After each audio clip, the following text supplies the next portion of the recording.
Welcome to the Candid podcast, your go-to spot for all things health and wellness and a no-nonsense take on the industry.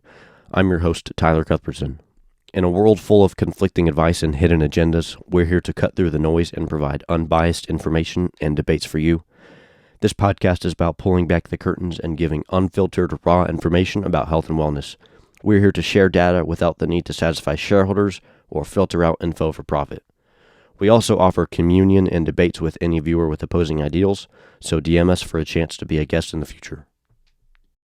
Today's episode is about the accessibility of health protocols and how anyone can be healthy, even with a lack of resources. I present multiple easy-to-do activities that anyone can do anywhere to boost their health and longevity. This episode is a testament to why your health is entirely up to you and how far you wish to go. Make sure to check out our media pages at Candid Media Podcast on YouTube and at The Real Candid Podcast on Instagram. Now enjoy the show. To start my first solo podcast, I'd like to convey that a lot of my solo podcasts will basically be rants on certain topics that I find very interesting. So today this might be a slightly disorganized discussion, but nonetheless very educational. Many people know I'm a big proponent of hard work and self-accountability, and I think this ties very, very heavily into health and wellness. Many people say they have excuses like, I need a gym membership and all this other garbage. I think anyone can be healthy no matter what their situation is. You could be dead broke, you could be rich, you could not have a gym anywhere in sight. I think anyone can be healthy. You can just do body weight things, you can do breathing exercises, sleep right, minimize stress. There's a billion things you can do to be healthy with a complete lack of resources. I'm talking zero money, zero weights, anything like that. So that's what this episode is going to be about. I'm just going to be showing and just showing off everything you can do at home anytime you want that will certainly bring you better health and wellness. First topic I want to discuss is money. A lot of people's excuses involve not having sufficient money for having healthy foods, a gym membership, weights, etc. So first I want to start with diet as it relates to money. Many people complain about not having enough money to afford maybe keto snacks, for example, or just completely switch over their funds for hot Cheetos and donuts and switch it to steak and whatever, like I said, keto snacks, right? The truth is, an animal-based diet, which is my favorite diet, and I absolutely recommend it to everybody on earth, at least to try. And it's one of the diets that has...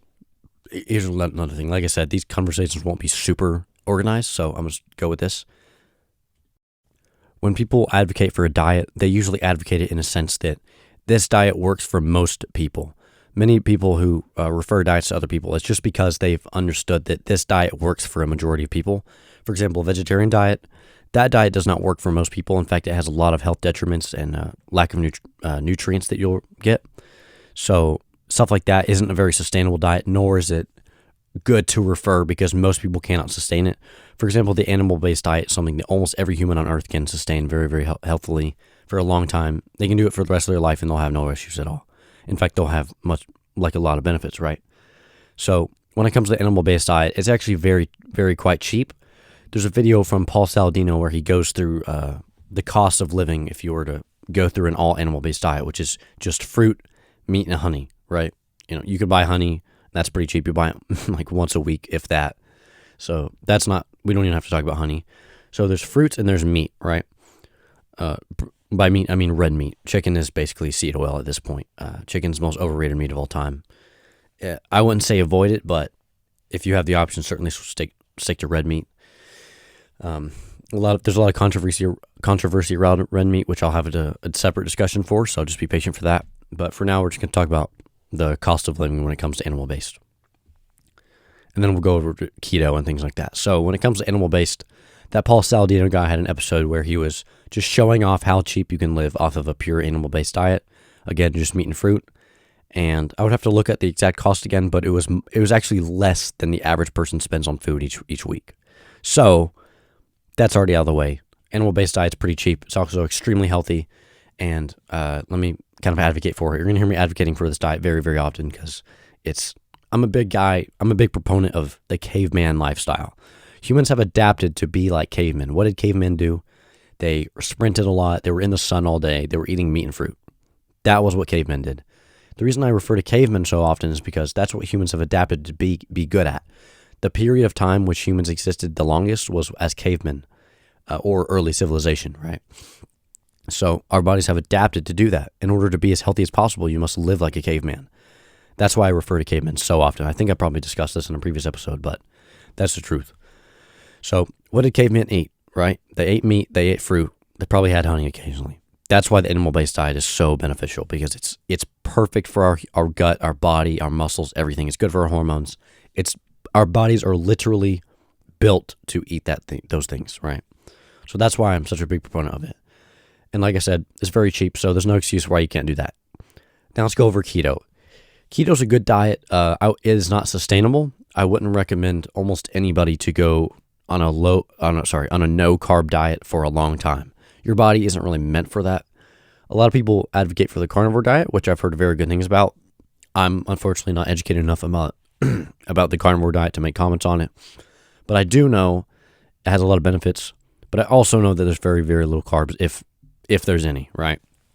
And many people in the health space are adding carbs to their no-carb diet because they're starting to understand that carbs really are a fundamental nutrient that every human needs. Even as cavemen, right? You weren't only eating meat. At least I think most tribes weren't only eating meat. They had meat, fruit, maybe cow's milk. Cow's milk is also very, very beneficial. They had raw milk actually, which is illegal in the United States, which I might discuss later why. But point is, that diet's very, very important. And so keto actually has a lot of benefits. So ketosis is the state you get into when your body just uses ketones for energy, which has a lot of benefits on your mind, your body. I notice people can lose a lot of fat and very fast when doing a keto diet. You get the same benefits from water fasting as you do keto diet, just because of the ketone thing. But again, it's not sustainable. So don't do keto for more than, I'd say, 3 months. I'm not entirely educated on the duration you should be doing it, but that's just my safe estimate. At least I hope it's safe. Don't come back here saying you got sick or something. And also make sure you ease into these diets. Anytime you switch onto a new diet, you need to make sure you have about a 2 to 3 week loading phase where, let's say, you go from 120 carbs a day to 50. You don't want to just jump on to 50. You want to go 120 to 90 to 70, etc. Unfortunately, the keto diet can be actually a little expensive, and the reason is because keto is particularly challenging, and that you, of course, are consuming very, very little carbs. And that leads you to want more cheat meals, more stuff like that. So companies will manufacture snacks that very much resemble a snack that has carbs in it. So, keto chips, keto ice cream, stuff like that. And unfortunately, those are very expensive because those companies know the leverage they have. If you're on keto and you haven't had a carb in 2 weeks, and you see keto ice cream, you're probably going to spend the $7 rather than $3, right? So that's the thing. Keto diets can be quite expensive just because the snacks and the companies who make the snacks have a lot of leverage and they can charge a lot more. So what I recommend is either don't use the snacks, right, if you can't afford them properly, and just stick to, maybe it's a little boring, but I'm sure you can do it. The normal keto stuff, which is just a lot of meat, butter, stuff like that. You can add your right seasoning, make stuff not so boring, right? And occasionally have something, but generally, if keto is too expensive for you, then just don't buy keto snacks. Keto snacks are the reason that it's such an expensive diet. Another thing is red meat can actually be quite expensive. There were periods of time where I just had red meat every day, like 3 times a day, 3 big old steaks, right? And I realized my cost of living went up quite a bit compared to how much it cost when I was eating chicken. And I switched back to chicken after that. And now I'm back on red meat because I'm just weird like that. But red meat can be quite expensive, and there are cheaper alternatives. I certainly wouldn't say compromise the quality of the meat to be cheaper, because grass-fed meat is certainly better for you. When the vegetarian and vegan space tells you that red meat has toxins and all this stuff, they're more referring to the fact that red meat without the proper, if you feed a cow a bunch of crap, it's probably not going to have very good muscle quality, and that muscle quality is probably going to have bacteria in it that you don't want in your body. That's what they're referring to. If you have grass-fed meat that was raised on a healthy farm, then the meat is very, very healthy. There's little to no toxins, bad stuff in the meat at all. So that's why you want grass-fed meat. So if you can find grass-fed ground beef. That's the holy grail right there, because ground beef is actually very cheap. I have ground beef every single day. It's the same thing as red meat, right? So you get the same benefits. You get creatine, taurine, K2, all that good stuff. All the nutrients that come with red meat you get in ground beef, and you get it tastes amazing. Not as good as a good big old T-bone, right? But it's much cheaper. So just get 3 pounds of ground beef, preferably grass fed, and that's pretty cheap red meat. So there you go.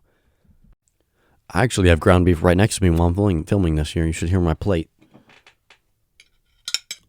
Yeah, that's proof if you didn't believe me for some reason. And I like to elaborate on the caveman stuff because it's very exclusive to me. Nobody else really uses that. So I do like to elaborate on it just to sound a little smart. I'm certainly going to have another episode on the caveman diet and just that exclusively because there's a lot of information to uncover. But I'm going to highlight a few key points. So one of the things that I follow very rigorously is just constantly thinking, what would a caveman do, right? So let's say a caveman is running around doing the normal caveman stuff, and he comes across a banana tree, right? In real life, you get a banana, you probably eat one banana. But a caveman sees a banana tree, and he probably eats 3 or 4, right? Because he doesn't come across bananas that often. He grabs 3 or 4, then he grabs the rest of the bananas, takes it to his tribe so that everyone can eat it. The point is, a caveman wouldn't get one banana and eat it. He would have as many as he could at the moment. So that's why I'm a big advocate for, at the moment, eat as much fruit as you can, wait a few minutes, stuff like that. And the point of that is, when you think, what would a caveman do? It leads you to come up with situations in your head where you kind of think of what a caveman would do in a situation where it came across bananas, strawberries, a big old mammoth, right? When you think about it, when you eat a bunch of red meat, if a caveman were to come across red meat, he would have to have a vigorous battle with a giant mammoth with his tribe, right? So when you think about it, they had to earn their meat. They had to risk their life just to eat. So what I recommend doing is take a walk after every meal just to burn it off, because naturally cavemen wouldn't sit down and eat and stay sitting down. That doesn't make any sense if they were sitting down in the first place, right? So what I would do is do a form of rigorous exercise for maybe a few minutes before you eat red meat, just because our bodies, our hormones have adapted to do certain things, and that happens to be one of them. One of the reasons that a man I know named, I don't know him personally, but I've consumed a lot of his content, this man named Luke Belmar, he does about 100 push-ups before every meal, and it's just for the dopamine. It's a form of earning your dopamine, and I think that's very healthy. Cavemen certainly weren't just coming across red meat and eating it. That doesn't happen. They had to work very, very hard. They actually had to risk their lives just to have a chance at having, a lot of meat, right? So I recommend someone, maybe doing 15 burpees before they eat or something like that, just to earn it. It's good for your brain. Of course, good for your body. It's burpees. Why not? So, yeah. Now back to the cost of living stuff. So a lot of people, again, complain about not having sufficient funds to eat. But here's another thing. Fasting is one of the most beneficial things that a human can possibly do. Again, I'm going to refer to this a lot, so you're going to have to just get used to it. Cavemen fasted every single day. They didn't wake up and have breakfast, right? Breakfast is literally break fast. That word didn't even exist until the late 1800s maybe it was the early 1900s when a guy created a marketing scheme for breakfast. That's the entire history of breakfast. It was literally just a marketing scheme to sell bacon and ham. Anyway, fasting is easily one of the most beneficial things a human can possibly do. Fasting basically puts you through a state of your body using your own cells as fuel. And you would think, oh, your body's eating itself. That doesn't sound good. But what it's doing, that is correct. It is eating yourself, but it's picking and choosing all of the bad, unhealthy, or damaged cells and using those as fuel so that all that's left at the end is the healthy, renewed cells. When you look at people who fast very often, they do actually look very young. And by very often, I mean they've been doing it for years. You can't just look at someone who did a 6-day fast once and they just look different, of course. So, for example, that guy I referred to a minute ago, Luke Belmar, he's like 26 and he looks like a 12-year-old. And it's just because he fasts like nonstop. Fasting is legitimately one of the healthiest things a human can possibly do. Cavemen, like I said, didn't eat right after they woke up. They fasted every single day. Sometimes they would go, a week without eating. If they ran into a dry spot, there wasn't enough fruit, there wasn't any animals, things like that. So, point is, cavemen fasted quite often. Every single day they had to go search for their food, which could have taken up to 7, 8 hours, maybe even multiple days, like I said. So often, one of my protocols is every day I don't eat until about 2 p.m. Or you can add this to it. So once a month, do a 2-day fast. Those are very, very beneficial. They are good for your hormones, muscle growth, all that stuff. I mean, it's a fundamentally important thing for humans to do. So it's going to have benefits all around. I definitely recommend it. Another thing is fasting increases your brain function. The reason for this is when cavemen weren't eating, they were looking for food and their brains had to activate on the side of being strategic and thinking and searching, right? When you're eating, your body is saying, oh, we found food, we're good, we can just settle down. When you aren't eating and you're fasting, your brain immediately resorts to strategizing, thinking, being creative, searching, things like that. So what I've heard from a lot of creative workers, things like that, they often fast while doing their creative work and try to avoid eating as much as they can before and after, soon after working, because they need their creativity and they need their brain to function at their maximum capacity. Chess players probably do the same thing. It's a very important thing. Whenever you eat, your brain function, I'm pretty sure this might be, you can look it up. I hope somebody does. Your brain function does decrease once you begin eating during the day. And that's one of the reasons that in child studies, when children eat breakfast, and particularly large seed oil, sugar-filled breakfast, their brain function can noticeably decrease, actually, compared to what it would be if they didn't do such things. But yeah, back to cost of living. When it comes to fasting, that's a whole, let's say, monthly 3 or 4 days of not eating. So that's another, $100 off of your monthly bill. Not a whole lot, but fasting is incredibly beneficial. And when you do the math, if you're fasting consistently, you're not eating as much, and that will result in less of a grocery bill. So there you go. And by the way, every human on earth should be fasting. I don't care if you're a bodybuilder. I don't care if you're an athlete. Fasting is incredibly important. If you want to put on muscle, fasting is important. If you want to be a freakish athlete, fasting is important. If you want to live a long time, fasting is important. Every single person should be doing it. Also note that there are many monthly subscriptions to things like red meat and other foods that can save you large amounts of money. If you are consuming red meat, for example, very, very often, there's places called Butcher Box. This is not sponsored, by the way, where you can get a monthly subscription of very, very high quality grass-fed meat. And with that, you definitely save a lot of money. I've done the math. It would definitely save me a lot of money if I was consuming red meat every single day.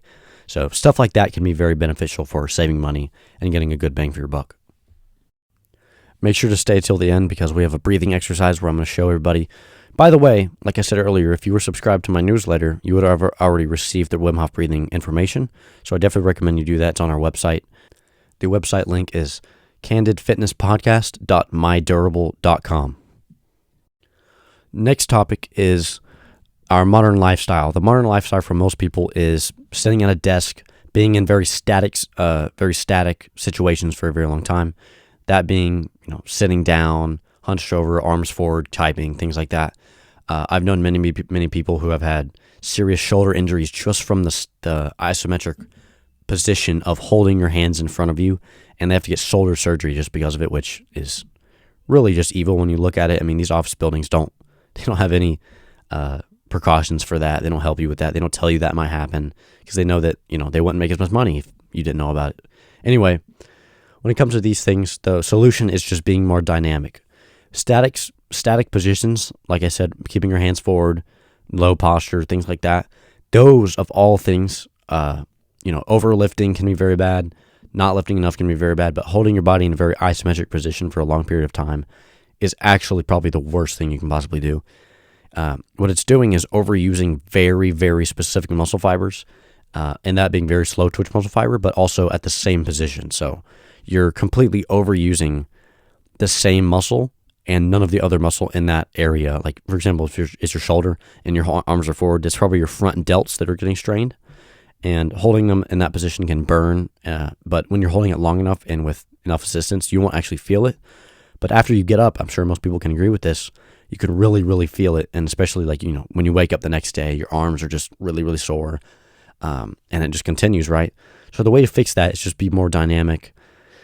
By doing that, I'd say every 30 minutes, get up, do some arm circles, maybe some push-ups, things like that. Just move your arms around. The whole problem is that you're being stagnant. Stagnant is really never good. I think the word gets a negative rap, and it deserves that. So definitely do not stay in stagnant positions for a long period of time. That's just asking for many injuries. Your toxins will build up in your body. Generally, being dynamic is the right way to live. So let's say you're in an office building, worst case scenario, right? And you can't get up and do push-ups, burpees, whatever, all that stuff. I'd say get up and stretch often. Maybe not static stretching, but kind of move your arms around, like I said earlier. Again, it's all about dynamics. You cannot stay in a static position for a very long period of time. That's very bad. So get up, move around, take walks. On your lunch break, maybe do some squats, things like that. When you go to the bathroom, make sure to move your arms around a lot, stuff like that. So that's the solution there. Also, make sure to utilize your hot showers. I'm sure everyone already does that.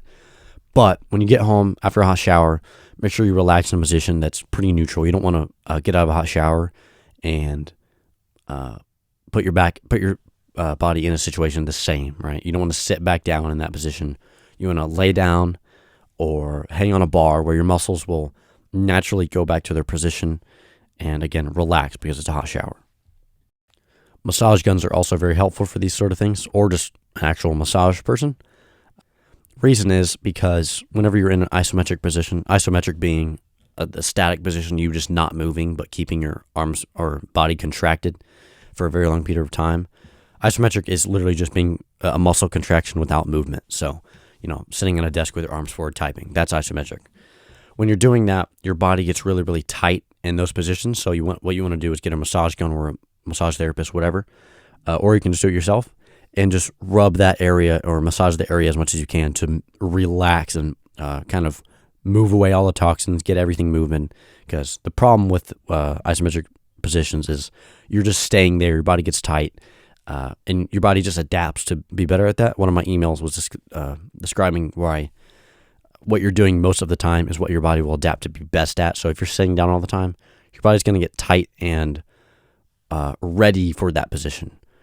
Notice sitting down in those positions doesn't hurt as much as when you get up, because when you get up, your body's like, oh, we're not sitting down anymore. I thought we were supposed to do that, right? Now, some of you might disagree, but generally that's how it works. So the solutions to this problem are get up and stretch as much as you can, get up and move as much as you can when you're in these office buildings or in these situations where you're staying in a position for a very long period of time. Just move around as much as you can. Stay as dynamic as humanly possible, things like that.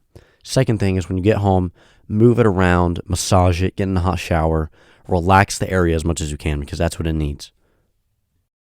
Little bonus to this is a sauna. Saunas are basically an accessible superpower you can get. So when you're in a sauna, your body, the heat actually cooks all of the bad, toxins, bacteria around you. It kills everything in your gut because you're breathing in that hot air. It's incredibly beneficial. And when you're in a sauna, like I said, it kills all the toxins, and through that it can remove muscle soreness, injuries, things like that. So when you're in an isometric position and you're stuck in that sitting position all day, getting a sauna can very, very much help. So if you have access to a sauna and you can access a gym membership, something like that, I definitely recommend it. There's a lot of benefits to it. On to the third topic. The third topic is stress. Stress is the number one killer in the world because if you understand biology, then you understand that stress is the most baseline stimulant that causes any damage to the human body. Weightlifting is a form of stress. Sprinting is a form of stress. Jogging technically is a form of stress. But they also mitigate stress later on because we've already endured a lot of stress at the moment. Anyway, when it comes to stress, the average American, the average person in the West as a whole is probably a lot more stressed than most people. And by most people, I mean compared to the rest of the world. So when it comes to stress, like cortisol, for example, high amounts of cortisol is the same thing. I'm going to refer to cavemen again. Cavemen, when they were undergoing a lot of stress, that meant they were being chased by a saber-toothed tiger or they're about to fall off a cliff. Probably not that last example. That probably didn't happen. But when cavemen were stressed, it was because they were being chased by a saber-toothed tiger or something crazy, right? When would a caveman be stressed? Really never, unless something horrible was going to happen. They weren't worrying about their computer glitching or anything like that. The average human undergoes stress pretty commonly, like every day, multiple times, right? A caveman chased down a saber-toothed tiger, I'm guessing, right? At absolute most, like once every 2 days, because you're not coming across a bunch of animals every day, right? The thing is, cavemen came across large and large amounts of stress once every 2 days and for a very short amount of time. The average American or the average person in the West is undergoing pretty high amounts of stress, but for a very long and sustained amount of time. This is what kills people. So, again, cavemen were built to undergo short periods of stress. Now people are enduring very, very long periods of stress, which is very, very bad. This is what causes lots of muscle issues. People who have hormone issues, it's just because their cortisol is so high and their bodies have adapted to be doing that. There's so many fundamental issues you can receive from just being a very highly stressed individual. So one of the ways you mitigate stress, and let's say you have symptoms of any disease or you have health issues of any kind, one of the reasons could very, very much be that you're just overly stressed. And one of the ways to mitigate stress massively is called Wim Hof breathing. It's an ancient breathing technique that's brought to light by a man named Wim Hof. And it basically is just a seriatim of inhales and exhales where you then hold your breath. And most people are actually able to hold their breath for about 2 minutes if you're not focusing on it. I know I have done it. And many people have held their breath for 5 minutes just doing it. And then afterwards, after holding your breath for that long period of time, then you inhale again and hold your breath for about 15 seconds. This process is basically the same thing, the same feeling or same stimulant to your brain as being chased by a saber-toothed tiger. You would think, oh, I'm trying to be less stressed. Why would I do something that imposes a lot of stress on my body? The thing is, when you're doing this process, here's another thing. You won't feel stressed at all. In fact, you will feel extremely relaxed. The stressor is that you're inhaling and exhaling an extreme amount, so it's naturally producing a lot of adrenaline, and adrenaline is directly linked to cortisol. So when you do this, it's very similar to an ice bath. When you get in an ice bath, your cortisol shoots up, and then afterwards it regulates and shoots back down. So the rest of the day, your cortisol is just steady and low. It's the same thing with Wim Hof breathing. When you do Wim Hof breathing, your stress elevates to a very significant amount. Even though you won't feel it, you'll actually feel very, very relaxed. I've heard it's one of the best feelings of all time. I would actually agree with that. It's a very relaxing and fun feeling. It becomes something you look forward to every day. Oh, I can't wait to do my Wim Hof breathing. Just because it feels so amazing. Wim Hof breathing also shoots a bunch of oxygen into your brain, which gives you clear-mindedness, clarity, and it's actually known to drastically increase the function of your immune system. There was actually a study, and it's on YouTube, you can find it, where Wim Hof, and as well as many of his colleagues / students, and probably about a few hundred other people were injected with an endotoxin, a very serious endotoxin that within 30 minutes to an hour, you'll start throwing up, stuff like that. So him and his students were doing Wim Hof breathing during that entire waiting time, as well as afterwards.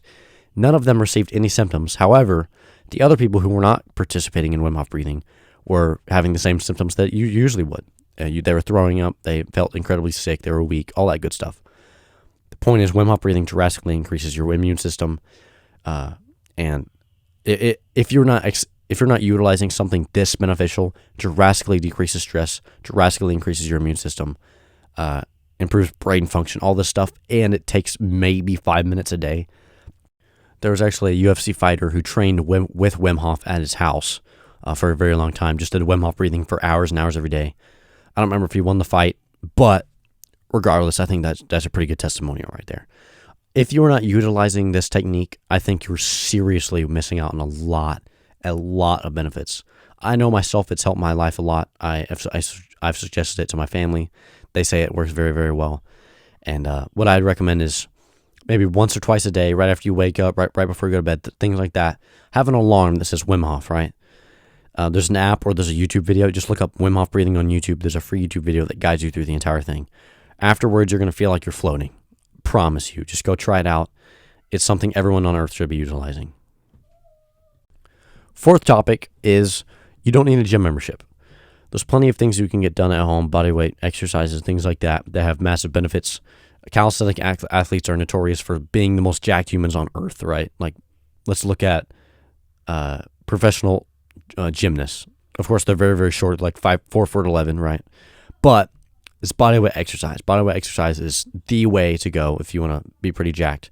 Now, let's say you just want to tone down a bit. Bodyweight is also great. So there's, of course, a billion different bodyweight exercises you can do. There's pull-ups, push-ups, bodyweight squats, ATG split squats, teardrop squats, a billion different things, right? A lot of people say they can't do burpees, they can't do push-ups, they can't do a pull-up, right?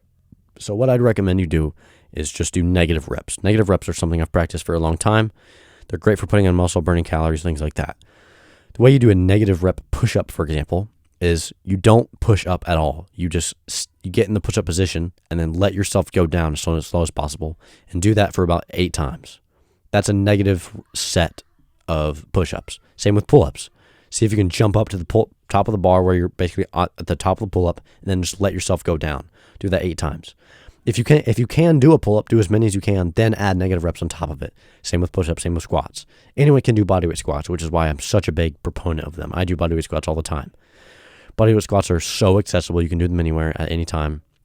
And again, they have a lot of benefits. So if you're not utilizing something like that and you say, oh, I need a gym membership, all this stuff, it's not true.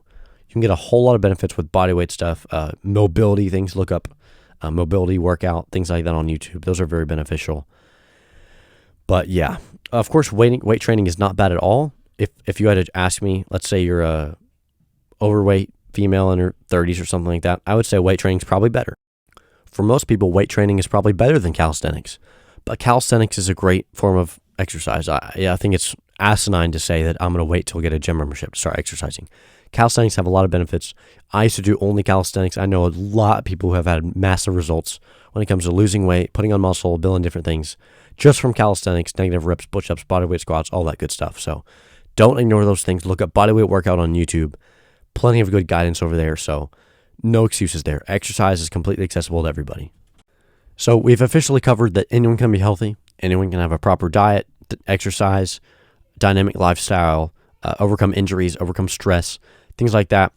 If there's any topics I haven't discussed, any particular scenarios that someone wants to solve, please let me know, comment, message me, make a post, something like that. I want to help as many people as possible. I know many people have very particular scenarios that many podcasts and information available doesn't actually solve.